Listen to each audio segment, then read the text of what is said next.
Olá, filho e filha do Altíssimo, bem-aventurados amigos! Tudo bem com vocês? Tenho certeza que sim. Vamos dar continuidade à nossa leitura? Hoje, então, leremos Mateus 13. Só relembrando, terminamos o 12, falamos sobre o pecado imperdoável, o sinal da ressurreição, a mãe e os irmãos de Jesus.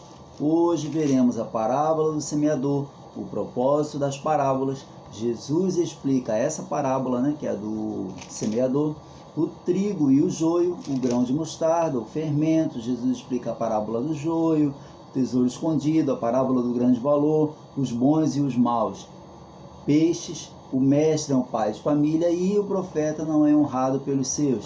Então já viram que tem bastante coisa, vamos logo começar.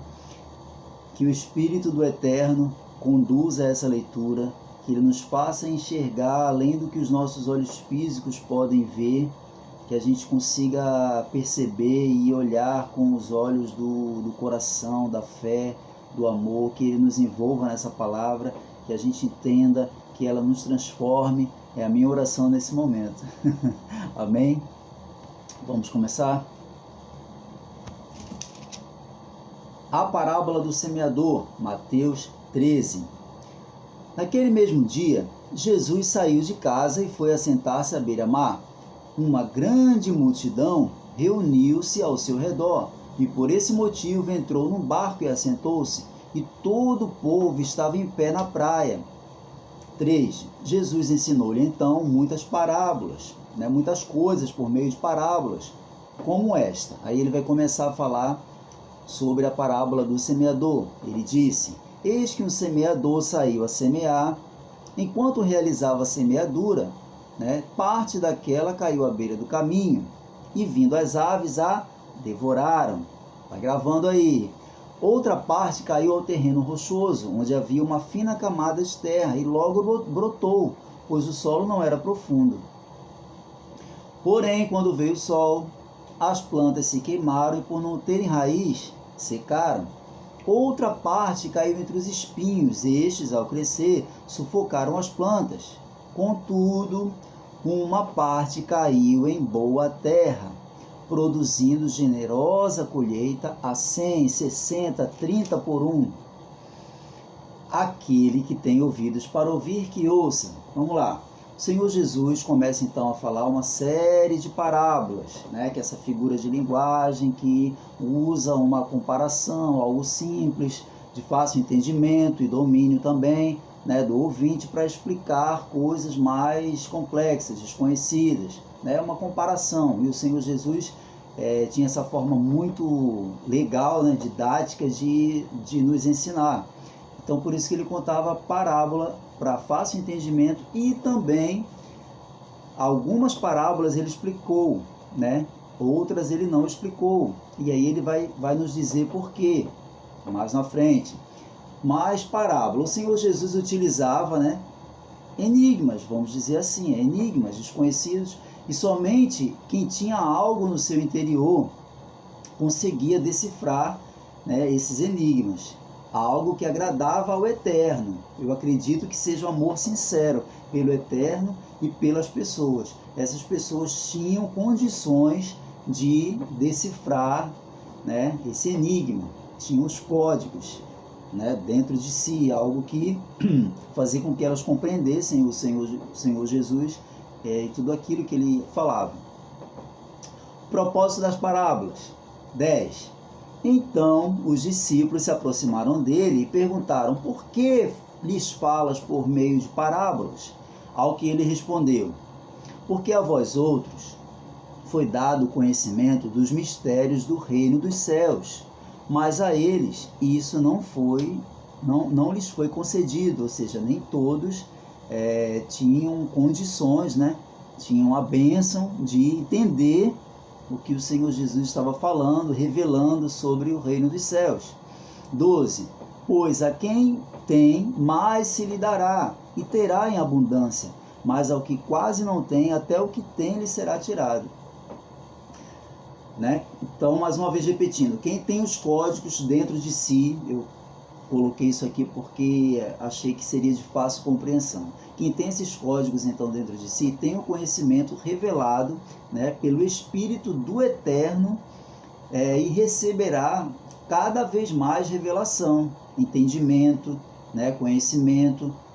Aos que pensam ter, serão cada vez mais confundidos e envergonhados, que são coisas que a gente vai vendo aqui ao longo da leitura, que são aqueles escribas, os fariseus, aqueles que estavam ali com malícia para pegar erros do Senhor Jesus. Esses apenas escutavam, mas eles não ouviam, eles não entendiam com o coração. 13. Por isso lhes falo por meio de parábolas. Aí o Senhor Jesus explica, continua explicando. Por quê? Por que eu falo por meio de parábolas? Porque vendo, né, eles não enxergam, e escutando não ouvem, muito menos compreendem.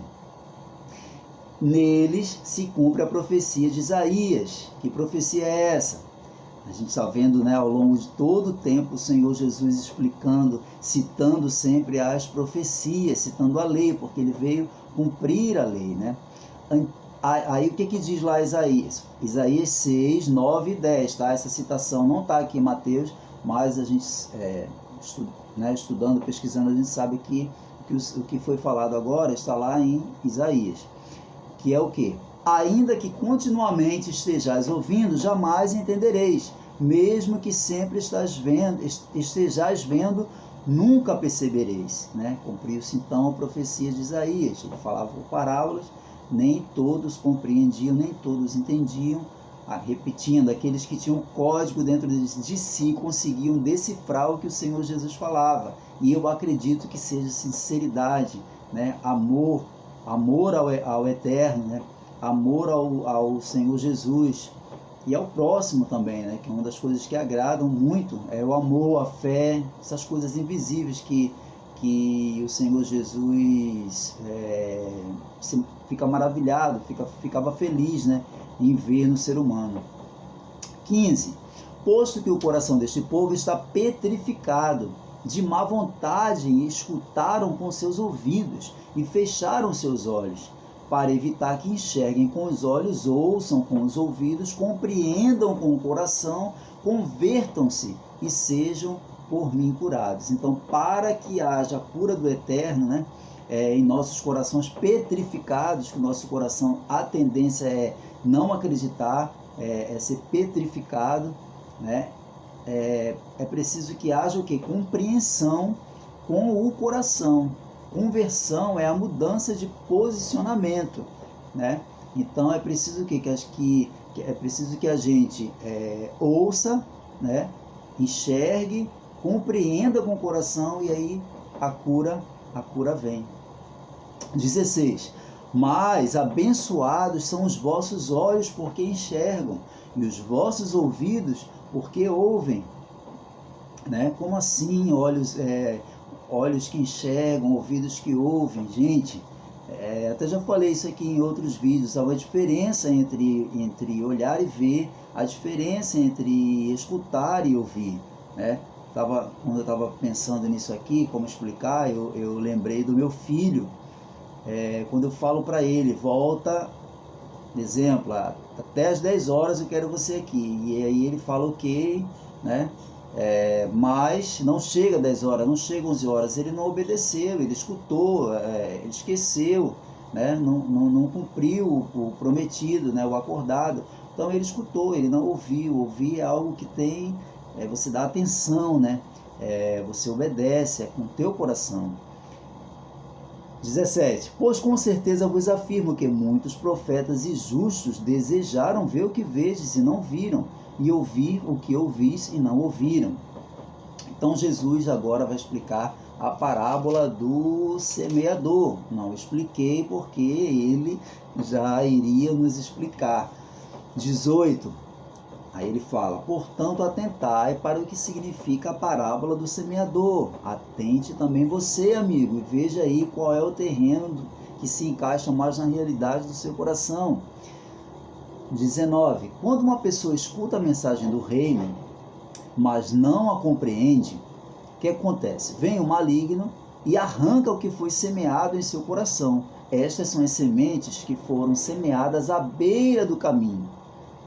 O que foi semeado em terreno rochoso, esse é o que ouve a palavra e logo aceita com alegria. Contudo, visto que não tem raiz em si mesmo, resiste por pouco tempo.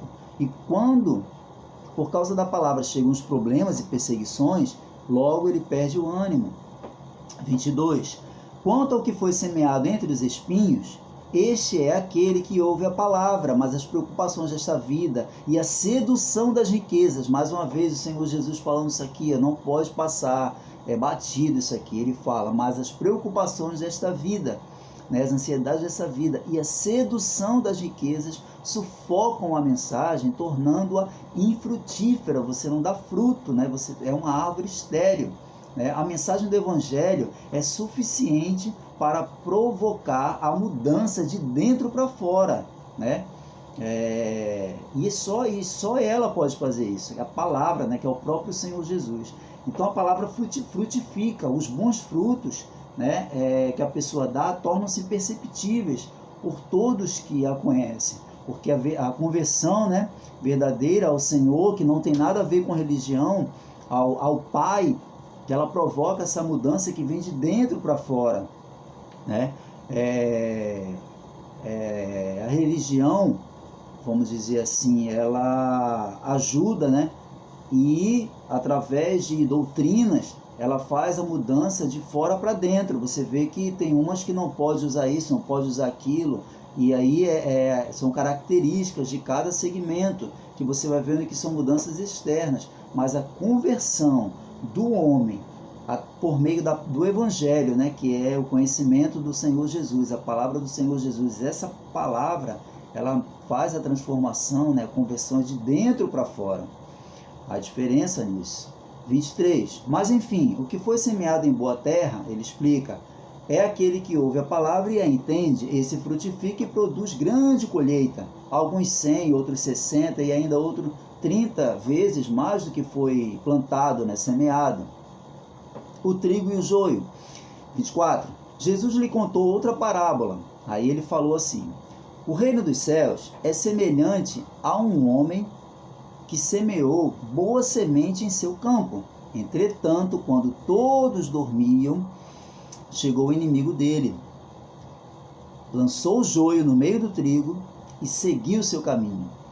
Assim, quando o trigo brotou e formou espigas, o joio também apareceu. Os servos do dono da plantação foram até ele e perguntaram: Senhor, não semeaste boa semente no teu campo? Então de onde veio o joio? Ele, porém, lhe respondeu: um inimigo fez isso. Então os servos lhe propuseram: Senhor, queres que vamos e arranquemos o joio?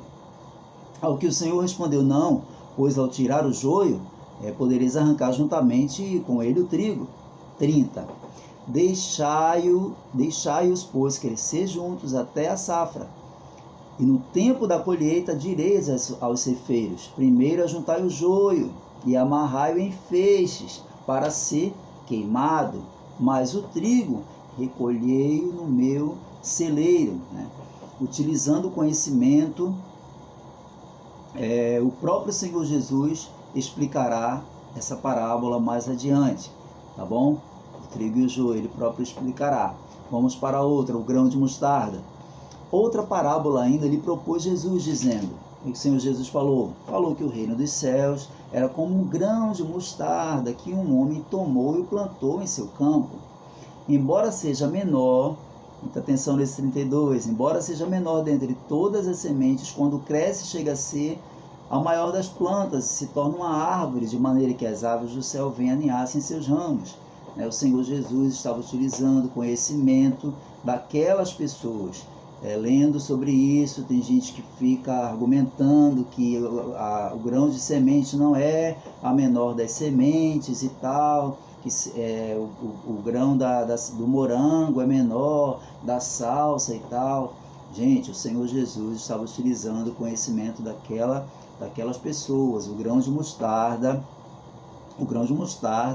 era a menor semente que os agricultores da Palestina costumavam plantar, né? Costumavam semear. E quando ela cresce mais de metros, né? Até 3 metros de altura. Então ele falou que A semente menor entre todas, quando cresce, ela chega a ser a maior das plantas, né? Mais na frente ele vai comparar essa semente à fé, né? Que é uma das coisas que deixava ele mais maravilhado, repetindo, lembram? E a nossa fé, pessoal, a nossa fé frutifica, ela influencia, ela transforma a atmosfera, ela traz à existência até o que não existe, e isso agrada ao Senhor, a nossa fé nele. O fermento, vamos para a próxima parábola. Contou-lhe mais outra parábola. O reino dos céus é semelhante ao fermento que uma mulher pegou e misturou em 3 medidas de farinha, até que toda a massa ficou levedada. Todas essas coisas falou Jesus à multidão por meio de parábolas, certo? E nada lhes dizia sem usar palavras enigmáticas. 35. E assim cumpriu-se que fora dito por meio do profeta, né? Abrirei em parábolas a minha boca, proclamarei coisas ocultas desde a fundação do mundo. Aí ele já cita Salmos 78, 2. Crescimento. Os que acreditam em Jesus como Messias, como Filho do Eterno, né? Como o caminho para o Eterno, ele recebe, mais uma vez aí lembrando, ele recebe a ação do Espírito Santo dentro de si e o reino dos céus, né? E aí, o que acontece?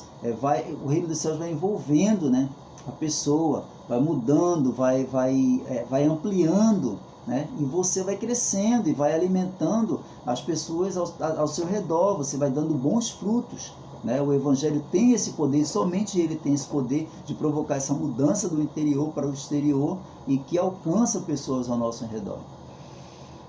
Jesus explica a parábola do joio. Então Jesus se despediu da multidão e foi para casa. Seus discípulos aproximaram-se dele e pediram: explica-nos a parábola do joio na plantação. E aí Jesus explicou, né? Ele falou: aquele que semeou a boa semente é o Filho do Homem, ou seja, ele, né? O campo é o mundo. A boa semente são os filhos do reino. Você seja essa boa semente, eu quero ser essa boa semente. O joio representa os que pertencem ao maligno. O inimigo que semeou o joio é o diabo. A colheita é o final desta era. E os ceifeiros, quem são os ceifeiros? São os anjos. 40. Da mesma maneira que o joio é colhido e jogado ao fogo, assim será no fim desta era. O Senhor Jesus explicou para os discípulos. O Filho do Homem mandará os seus anjos e eles ceifarão do seu reino tudo o que causa tropeço e todos os que praticam o mal. Nada será impune. É isso que me alegra, saber que haverá uma justiça, né? A justiça divina. E os que causam tropeço aos sinceros de coração, né? Os do reino do Senhor, eles serão julgados, todos que praticam o mal. 42. E aí o que acontecerá? Jesus falou: eles os lançarão na fornalha ardente e ali haverá pranto e ranger de dentes, sofrimento, dor, agonia. 43. Então os justos, mas o que acontecerá com os justos? Segundo o Senhor Jesus aqui no 43, reluzirão como o sol no reino de seu Pai. Que maravilha essa palavra! Então os justos reluzirão como o sol no reino do seu Pai, ou seja, tanta luz, né? Tanta luz que seremos comparados, né? Ao sol. E aí ele termina: aquele que tem ouvidos para ouvir, que ouça, não apenas escute, ouça. O Senhor Jesus fala muito isso: aqueles que têm ouvido para ouvir, que ouçam. Em Apocalipse também está recheado aí dessa frase. Tesouro escondido, 44. O reino dos céus assemelha-se a um tesouro escondido no campo. Certo homem, tendo encontrado, escondeu novamente. Então, transbordando de alegria, vai, vende tudo que tem e compra aquele terreno. Amigos, o ser humano, quando descobre o reino dos céus, né, aqui entre nós, que ele pode ter esse reino no seu interior, ele faz de tudo, ele se desfaz de tudo que impeça ele conseguir esse reino, né? Nada faz sentido se ele não tiver aquele tesouro que ele encontrou, né? Isso aqui é uma parábola, tá, pessoal? Apesar de utilizar aqui tesouro, né, esconder, comprar, isso aqui é uma parábola, Por favor, as coisas do Senhor são invisíveis, as riquezas não são deste mundo, né? Nossa fé, a esperança da salvação, a presença do Eterno em nós é a maior riqueza nessa terra que devemos acumular. Então ele conta aqui ele conta uma parábola, né? Que o homem encontrou um tesouro, mas ele se desfaz de tudo que ele tem para conseguir aquele tesouro, mas é uma parábola. Os reinos, as riquezas do Senhor não são desta terra, não são deste mundo, o reino dele não é deste mundo. A parábola de grande valor. Da mesma forma, o reino dos céus é como um negociante que procura pérolas preciosas. Mais uma vez, parábola, hein? 46. E assim que encontrou uma pérola valiosíssima, foi e vendeu tudo o que tinha e a comprou. Não é para você vender, nem dar tudo que tem, nem sacrifícios e tal, porque o Senhor Jesus já fez o maior sacrifício que precisava ser feito para que o homem conseguisse o reino dos céus. Por favor, isso é só uma parábola, só uma comparação para o seu entendimento. Os bons e os maus peixes.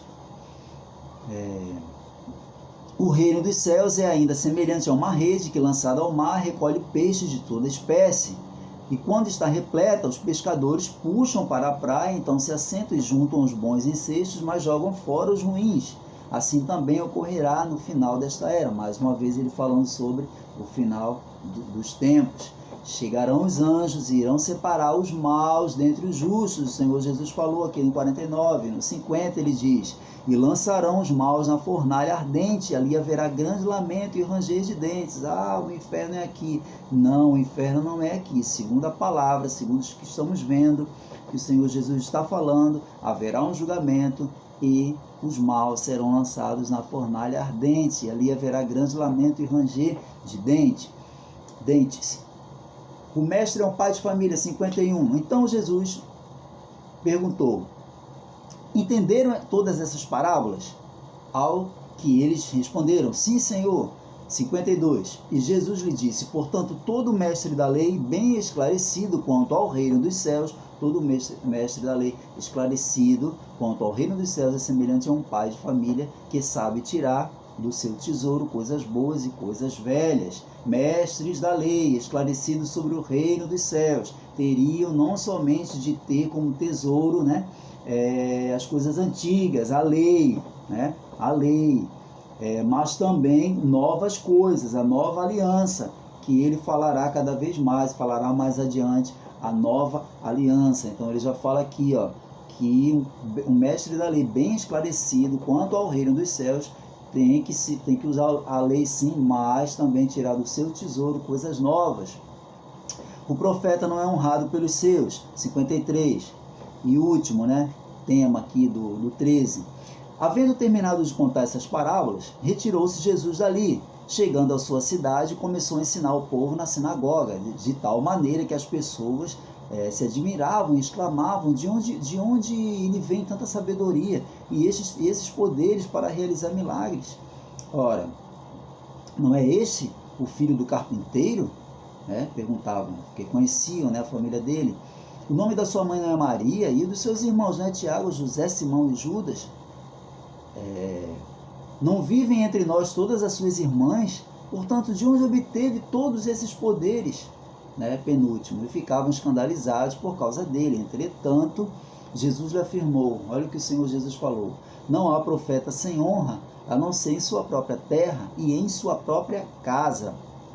Último, e Jesus não realizou ali muitos milagres por causa da falta de fé daquelas pessoas. Talvez você sofra, porque aquelas pessoas que você mais ama não acreditam, não apoiam você. Bem-vindo ao clube. O Senhor Jesus passou por isso, seus seguidores também passarão. E as pessoas são o que são, independente do amor que você dê para elas, do quão bom você seja. Cada um tem uma natureza, tem uma estrutura.